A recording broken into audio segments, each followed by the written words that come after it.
Hi friends, வணக்கம். நான் எங்க ஊர்ல தேரிக்காட்டுல நின்றுகிட்டு இருக்கேன்.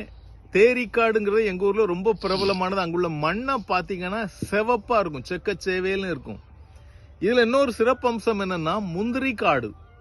சிலரை பார்த்தா முந்திரி கொட்டை மாதிரி பேசாத அப்படி சொல்லுவாங்க.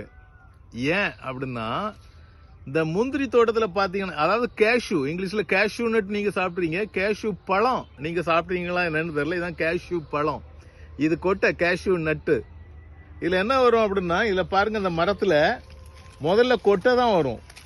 முதல்ல கொட்டை தான், அந்த கேஷ்யூ நட்ஸ் தான் வரும். அதுக்கப்புறம் தான் பழம் வர ஆரம்பிக்கும். பழங்கள் நீங்க பாத்தீங்கன்னா, இந்த பழம், ஒரு பழம் கிடக்குது, இந்த பாருங்க, இந்த பழம். அதை இப்படிதான், இதுல தான் நான் பறிச்சு வச்சிருக்கிறேன். 2 பழத்தை பறிச்சு வச்சிருக்கிறேன். கொட்டை முதல்ல வரும், கடைசியில தான் பழம் வரும். இந்த பழத்தை என்ன சொல்லுவாங்கன்னா ஊர்ல கொல்லாம்பழம் அப்படின்னு சொல்லுவாங்க. கொல்லாம்பழம். கொல்லான்னா இந்த பழம் உங்களை கொல்லாது.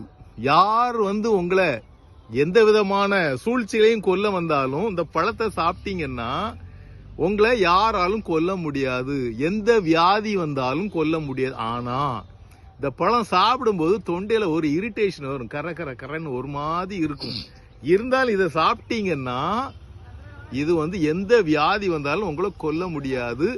எங்க ஊர் பக்கங்கள்ல, அதாவது ஒய்யாங்குடி, கச்சனாவளை, 4 மாவடி, குறும்பூர், இந்த பகுதிகளில், பூச்சிக்காடு, காயாமொழி, இந்த பகுதிகளில் இந்த பழம் ரொம்ப ஃபேமஸ்.